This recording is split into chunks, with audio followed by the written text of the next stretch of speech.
probably a couple of years after that when I got really serious about it was in 2012 when I had my near-death experience. That was a big shift in consciousness, in thought, in what I'm doing here on the planet and how my energy is received and my intention, and versus what's perceived and what's taken from it.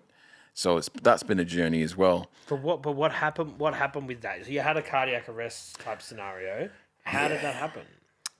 All right. So 2012, I just released another album and I independently toured it around the country. So you know the country, but I was in the Gold Coast and I was out in Perth. I was everywhere around Australia promoting this thing. And when I'm not a big drinker, and at the time I've been quite naive with drugs and never even been a big smoker or anything. So when I got to every gig, you have a rider, and a rider is drinks or food or whatever you want. Like they treat you like you're the god for the night, whatever you want, your wish is my command. And I started getting savvy to it because at first I was like, oh, a couple of beers is fine, and then I'm like, actually, these guys will get me a full bottle of vodka or a bottle of rum or whiskey or whatever I ask for, they'll get it. That's almost easier for them because they just plonk the bottle in there rather than pull up. Yeah. So every tour, I would get a new bottle of something, and I had this idea in my head: I'm going to take all these bottles home. I'm going to have a house party when I get home. So that's what I did. That's exactly what I did. I went on tour, I collected all this liquor, and then it was coming up to my birthday. I invited everyone from the music scene in Melbourne. So we had like 30 people, and they were mainly artists that all just came to my house. I said, there's a party at my place for real this time. It's a real party at my place. And it was that night. It was my 33rd birthday. On that day, people came round. We were having a few drinks and whatever. And then someone said, hey, Mots, come to the bedroom. I'll got you a little sneaky treat, Racked up some powder. I was like, what is it? Don't worry about what it is. Just take it, bro. Just take it. It's fresh from Africa. I'm like, what? So I had this line. And started like getting a bit dizzy. And I was fighting it, trying not to succumb to whatever it was. And I still didn't. I thought it might have been cocaine. And I was like, I don't know. I have nothing to reference it to, nothing to compare it to. Within 15 minutes, I said, I don't feel well. And I can't see, like, from where you are to here. People are saying, take a photo, take a photo. I'm like, who even is it? It's very blurred. Like, I couldn't see. I said, I'm going to go to bed. And everyone's like, you can't go to bed. It's your birthday. Don't be a lightweight. And they know me as being a lightweight anyway. I don't really do much. But I said, I really need to lie down. And anyway, I'll lay down. And then before long, started foaming at the mouth, started convulsing, started shaking, and then just drifted off. And then my heart stopped, my breath stopped, everything. Yeah, it's pretty much. What was it, ketamine or something? I'm still not 100% sure. But when the paramedics brought me around, they gave me something called Narcan, which reduces the effects of opiates. So it could have been. Oh, wow. Yeah. Did you confront the person? Eventually, but we never. I didn't want to condemn him or make him feel any more guilt or shame because I knew that's what he was feeling anyway. So we never got to the bottom of what it actually was, still to this day. Yeah, and maybe he was told it was something else. Yeah. And a couple of people had it. He didn't just give it to me because there was conspiracies at the time because I was dating his ex-girl and people were like, he's trying to take you out of the picture, bro. How the fuck can he do that? Let's go and bash that guy. Let's retaliate. I'm like, no. After I had that experience, as scary as it sounds, it was the most profound, life-changing experience that I could ever have, It's really become a big, massive part of my life. So that's like a big bookmark in your life. There's before that and after. Yeah. So before that, I would say I was very silly and egotistical, playful, showing off. I'm a rapper and I can do this. And there was times where I'd take my shirt off on the stage, and just it's embarrassing thinking back to it. After that, it was like, this is serious. Everything I'm doing has an impact, and We can die. we can die. But also, I learned that when you die, there's something eternal there as well. There's something. I grew up in a Catholic school, and I never believed in God. I never believed in Jesus. I thought it was all bullshit in the Bible and everything. And I wouldn't say I know that's the truth, but I know now that there is something else. Yeah. At least I know that it just doesn't end and you go, that's it. There's a continuation. I've gone down a bit of a rabbit hole in the last few weeks of like listening to people talk about near death experiences and that sort of thing. It's super interesting, and a lot of people say very similar stuff. That when you get to that stage, they take you, they sort of show you things, and then they say it's not your time or whatever. But everyone seems to say that they feel this overwhelming sense of love and just happiness, and Man, you went through all that sort of stuff. all that, yeah. Like my body was in my unit, and my friend had kicked everyone out and said, "Look, he's not well. Everyone's got to go. Clear the party. This is it. Party's over. Everyone get out." And she was trying to call the guy who gave me the stuff. Like, "What have you given him? What is this?" And she's calling the ambulance. Like, he's not breathing. His heart. He's not got a pulse. He's dead, basically. So she was panicking. Fire truck picked up the call because they must all be on the same network. Whoever's the closest. Yeah. Yeah. Fire truck came, cut my t-shirt off. They said, it's not working. She's following instructions, trying to resuscitate me, doing CPR and everything. But because I'm on my bed, the whole bed's just bouncing. So I'm not feeling the benefit of it. So they, first of all, dragged me off the bed, put me on the floor, take my t-shirt off, start hammering my chest, trying to get me going. They say, no, we've lost him. I was out for 20 minutes, like without a pulse or breath. That should have caused some brain damage, Eventually the paramedics came and they gave me the injection for Narcan. They put tubes up my nose, pumped oxygen into me, and finally resuscitated me. I had no idea what was happening because I was in heaven. I was in euphoric sort of stuff. I was in bliss, yeah. So even though my body was dead, I was still aware of something completely different. I knew that I'd died and I was completely okay with it. I was like, oh shit, something serious happened. This is what I'm thinking. I'm dead. And then I got upset. I'm like, Mom, no, my mum's not going to be cool with this. That's what brought me back. I'm like, I've got to come back. And it wasn't somebody saying, do you want to come back? Or it's not your time yet. It was all, what do you call it? Like psychic, like telepathic. Yeah. It's like a lot of stuff going on, but it was my mum and telling this story now. It was like, I've got to tell everybody. This is not the end. So, I mean, the story's much bigger than that. I'm just giving you the tidbits, Well, you know. you can go deep if you want to, man. It's up to you. I get really interested about this sort of stuff. So, you said you could go deep on this sort of near death stuff, but where do you like? You said there's more to the story. Yeah. This is where it's getting interesting. So I've actually given talks with Melbourne Theosophical Society and other spiritual groups on this because it really opened my eyes to a new dimension. I can tell you about the whole journey. I'll listen. Yeah. All right. So as far as I was aware in my physical body, I just drifted asleep. I could hear people. I was on my bed. So this is going back a little bit before I fully lost consciousness.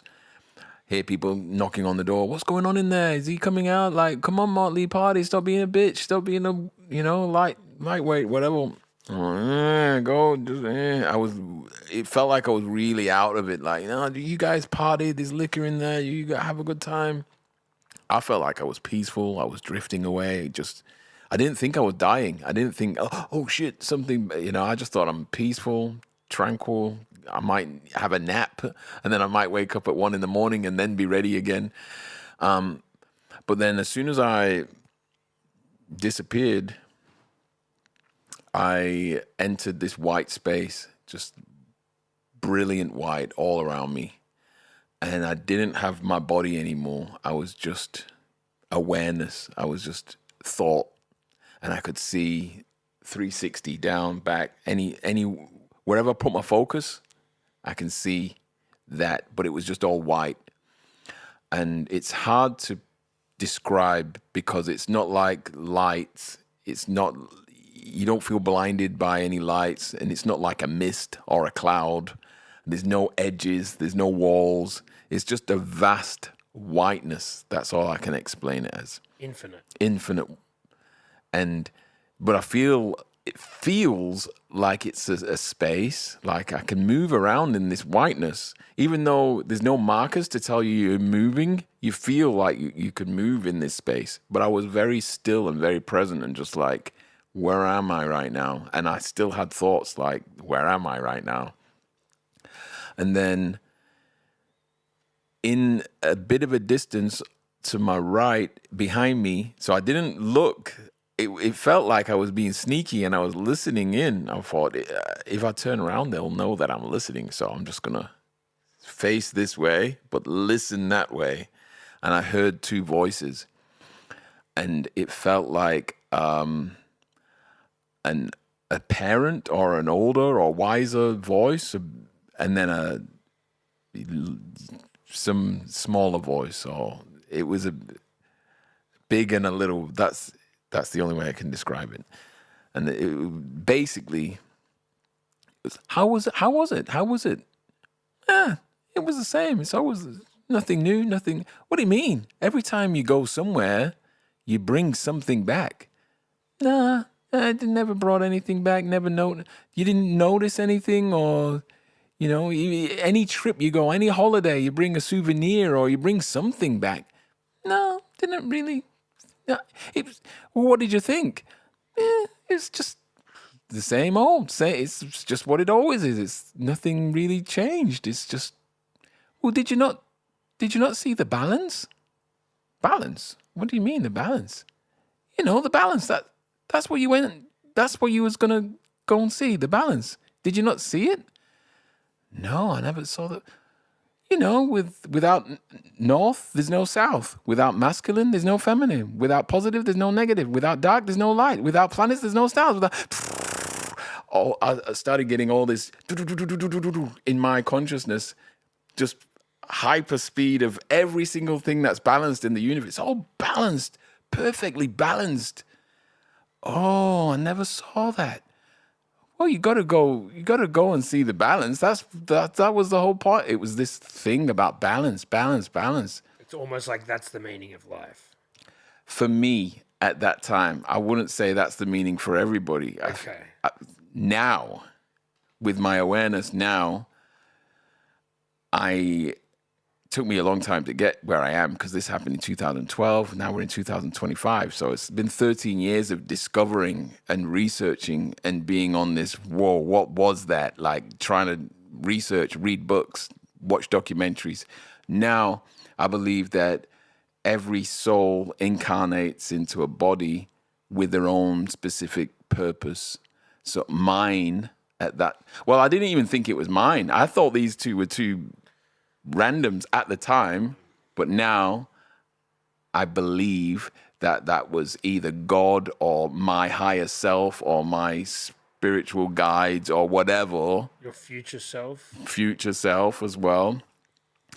Talking to my present small egoic personality, and reminding me what it is you set off to achieve and what you tried to discover and learn on this journey of Joe School. I call it Joe School. You're on Maloney School, and we're learning. So I can't compare to you. Why are you doing that? Because you're doing your own path. You're in a different class. We might be in the same school, but you're learning a whole different syllabus. So it's not for me to tell you. But at this time now, I feel like that was what I'm here to learn, And so you come back to consciousness straight after that, or there's more time spent in the white realm? There's more time. So like I said, I thought I was eavesdropping and listening, and that's interesting. and I was receiving whatever they were talking about. I was receiving it in my consciousness really quickly as well, like. And then I thought, oh, I've got to go this way. I don't know why, but I can't just stay here listening to these guys all the time because I've got somewhere to go, like that urgency to go this way. So I start moving towards my front left, and these guys are on my rear right. So I'm directly opposite to where this voice is coming from. And it feels like I'm in an airport, and I've traveled so much between the UK and Australia. Every time we stop in Singapore or Malaysia, in Kuala Lumpur, and I'm not native to these places in Asia, but I'm pretty familiar with the airport. I know that I get off at this gate, and then I go through the terminal, and I go to this gate, and that's what it felt like to me. It felt like this familiar airport, and I've got to go to my gate now because if I don't go, I'm going to miss it. Just a sense of urgency that I've got to go this way. So I went that way. Like I said, nothing's changing, but I'm just traveling through the white, and then I have a body again, but I'm still not back home in my bedroom. I'm in a different place, and it might be heaven or just another place, but I'm in a body. And it looks like Earth, and it just feels like I'm here with you right now. It feels as real as anything. And I'm driving down what feels like the Great Ocean Road. That's the only way I can. It's like a country road. There's no buildings, just trees on each side of the road. It's nighttime. The stars in the sky. It's a beautiful night. I'm by myself driving, and I'm just driving along, and I think I see a shooting star, and I'm like, was that a shooting star? Maybe it was. I'm not sure. Caught it out the corner of my eye, but maybe I'm tripping. And I keep looking up at the stars now, just driving, and just like, the stars are beautiful tonight. And then I was like, oh, I actually saw a shooting star now. I saw it. And then I'm thinking, I wonder if the last one was a shooting star, or if I had a premonition that I was going to see a shooting star. And now, because I'm aware and I'm watching, I actually saw it. So then I was like really feeling pretty smug and like, I can't believe I saw a shooting star. That's amazing. And then I'm looking at the stars and I see another one. I'm like, whoa, I've seen 2 shooting stars now. Maybe that first one was a shooting star. That means I've seen 3 shooting stars. And then I started getting worried. I'm like, it's not normal to see 3 shooting stars like that. And then all of a sudden, all the stars they all just start falling out the sky. And I'm like, this is scaring me, and it doesn't feel like a dream. It feels real. It feels like I'm really here driving, and the stars are falling out of the sky like rain just coming down. So I pull the car over, and I get out of the car, and I'm trying to see beyond the trees, and where are they falling? Are they landing on Earth, or are they, what is going on? All the stars have gone now. It's just pitch black. And then 3 of them from wherever they came from, 3 stars just come zoom, zoom, zoom. And there's 3 in a triangle formation above my head, and I'm thinking, get back in the car, drive the fuck away. Like, I'm scared. I'm really scared. And they're just like these orbs in a triangle just circling around me. And then I think, if I get in my car and drive away, there's no way I can outrun these things. They just came from light years away, and they just came here in a flash. And I'm terrified. I'm literally like... So you go from calm and chill to petrified. Yeah. And I don't think I'm dead at this point. I had a feeling in the white thing, but when I came into this thing, it was like I'd already come back into my body. But it was in a dream kind of state. That's the only way I can, but it felt very real. And then I remember surrendering to these things. I said telepathically, look, I know that I can't escape. You know that you've got me in checkmate. Just whatever you do to me, just be gentle with me. Please just be gentle. That's all I'm asking. I'm yours. You got me. Just go easy on me, okay? That's what I said. And then at that point, they started like sparkling off.